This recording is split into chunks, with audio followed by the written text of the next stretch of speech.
సభ జరిగినంతసేపు ఒక్క క్షణం కూడా పక్కకు కూర్చొని సభలో ప్రశాంతమైన వాతావరణంలో అర్థవంతమైన చర్చలకు మేము వేదిక ఏర్పాటు చేస్తాము. చంద్రశేఖరరావు గారు మీరు రండి, ఎక్స్పర్ట్స్ను పిలుద్దాము, తెలంగాణ స్టేక్ హోల్డర్స్ను పిలుద్దాము, ప్రభుత్వం వైపు నుంచి మా ఆలోచన, మా పాలసీ డాక్యుమెంట్ను మేము ముందర పెడతాము. మా పాలసీ డాక్యుమెంట్లో ఏమైనా లోపం ఉన్నా లేకపోతే ఏమైనా సవరించేది ఉంటే కూడా మేము ఓపెన్ మైండ్తో ఉన్నాము.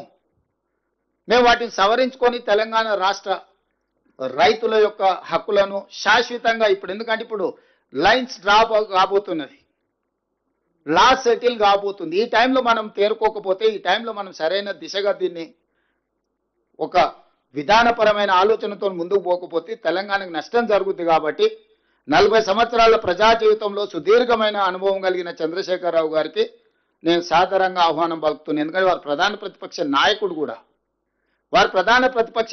వారి ఆరోగ్యం బాగుండాలి, ప్రజా జీవితంలో ఉండాలి, వారు ప్రజలకు ఉపయోగపడాలని నేనంటే వాళ్ళ కొడుకు వచ్చింటాడు, ఆయన ఎందుకు వానికి రాడు, ఆయన రాడు, ఆయనతో ఏం పని ఉందా? నేపాల్లో కూడా ఇట్లనే రాజ్యం రాలేదని చెప్పి AK-47 అని చెప్పి డిన్నర్ అని పిలిచిండు ఫ్యామిలీలు అందరినీ. AK-47 పెట్టి 16 మంది పడపడగాలు చేసిండు. ఇంక అందరూ వేరు కాబట్టి వాడు ఒకడే మిగిలిండు, వాడే రాజాడు నేపాల్కి. ఇట్లాంటివి ఆదర్శంగా తీసుకుంటారు. మేమేం చేస్తాం, మీ కుటుంబంలో ఏదైనా ప్రాబ్లం ఉంటే మీరు కూర్చోవాలి, కుటుంబ పెద్దలతోనో కుల పెద్దలతోనో కూర్చొని పంచాయతీ తెంచుకోవాలి. తమ్ముడి చెల్లెలకు పంచాయతీ ఉంటే, బావబామర్దులకు పంచాయతీ ఉంటే ఎవరినో ఒకరిని కుల పెద్దనో కుటుంబ పెద్దనో పిలుచుకొని పంచాయతీలు తెంచుకోవాలి. కానీ ఈ వీధి భాగత్వాలనే ఓ దిక్కు బావ, ఓ దిక్కు బామర్ది, ఇంకో దిక్కు చెల్లె, ఈయన గల్లీలంట ఆమె ఢిల్లీలంట. ఏంటి ఇది? తెలంగాణ సమాజం గమనిస్తలేదా? ఈ వీధి భాగవతాలు మంచివి కావు. 10 సంవత్సరాల అధికారాన్ని చెలాయించిండ్రు. 10 సంవత్సరాల తర్వాత ప్రజలు ఒక తీర్పు ఇచ్చిండ్రు, స్పష్టమైన తీర్పు. ఆ తీర్పును గౌరవించండి. ఇక ఇదొక మార్గం. రెండవది, సరే మీ లైన్లకే కొంచెం వస్తా, ఎక్కడికైనా వస్తా, ఎక్కడికైనా రామాట, ఎక్కడికొద్దు స్వామి, ఎర్రవల్లి ఫామ్ హౌస్కు నేనే మా మంత్రుల బృందాన్ని పంపిస్తా, ఏం ప్రాబ్లం లేదు. తారీఖు చెప్పు, మొత్తం ఈ సెటప్ అంతా తీసుకొని వస్తారు మా వాళ్ళు. ఎర్రవల్లి ఫామ్ హౌస్లోనే చర్చ పెడతాము. చంద్రశేఖరరావు గారి ఆరోగ్యం అంత గొప్పగా లేదు, రావడానికి ప్రయాణం చేయడానికి ఏమైనా ఆరోగ్యం సహకరించకపోతే మీరు కుర్చీ వేసుకొని అక్కడ కుర్చీలో కూర్చోండి. చంద్రశేఖరరావు గారు మొత్తం మాక్ అసెంబ్లీ అని తెలంగాణ ఉద్యమంలో కోదండరామ్ గారు నిర్వహించేవాళ్ళు. శ్రీనివాస్ రెడ్డి గారు కూడా అప్పుడు అందులో ప్రశ్నలు అడిగి మమ్మల్ని అందరినీ మాక్ అసెంబ్లీ నిర్వహిద్దాం ఎర్రవల్లి ఫామ్ హౌస్లోనే.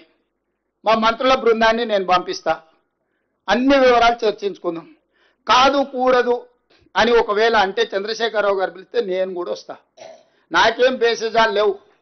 నాకంటే సీనియర్ ఆయన పబ్లిక్ లైఫ్లో, ప్రజా జీవితంలో, అనుభవంలో చంద్రశేఖరరావు గారు.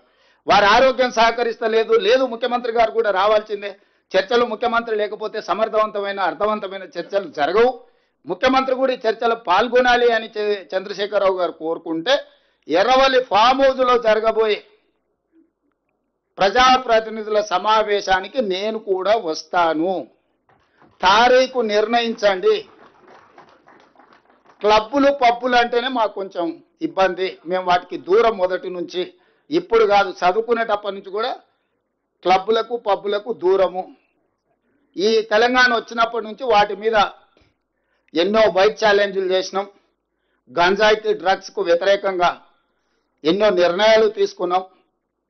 ఈగలని ఈ డ్రగ్స్ను నియంత్రించడానికి, గంజాయిని నియంత్రించడానికి, గంజాయి బ్యాచ్లను అణచివేయడానికి ఒక ఒక ఒక స్ట్రాంగ్ ఆర్గనైజేషన్ ఎస్టాబ్లిష్ చేసినాము. ఈ డ్రగ్స్ గంజాయిని అమ్మే వాళ్ళని కానీ, వినియోగించే వాళ్ళని కానీ, రవాణా చేసేటోళ్లను తెలంగాణ సరిహద్దులు దాటి లోపలికి రాకుండా ఉక్కు పాదంతో అణచివేస్తున్నాం. కాబట్టి క్లబ్బులు పబ్బుల కల్చర్కి నేను వ్యక్తిగతంగా వ్యతిరేకము. దయచేసి నన్ను క్లబ్బులకు పబ్బులకు పిలవద్దు.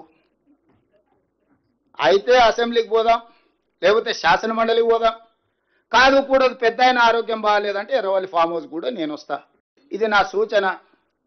ఎవరు పెరిగిన నేపథ్యం వాళ్ళని అట్లా మాట్లాడిస్తుంటే నేను అది కూడా కాదన్నాను. నేను ఊర్లో వ్యవసాయ కుటుంబంలో పెరిగి పొద్దున్నే అన్నం తిని బయలుదేరే అలవాటు. ఈరోజు కూడా పొద్దుగాల 8కి బయలుదేరిన అన్నం తిని బయలుదేరుతాను. నేను మళ్ళీ రాత్రి ఇంటికి వచ్చే వరకు అన్నా శ్రీహరి గారు అట్లా కుదరదు, అదేంది మాకు అంటారు కానీ కొన్నిసార్లు మనం కొన్ని వెసులుబాట్లు కల్పించాల్సి వస్తుంది, మినహాయింపులు ఇవ్వాల్సి వస్తుంది.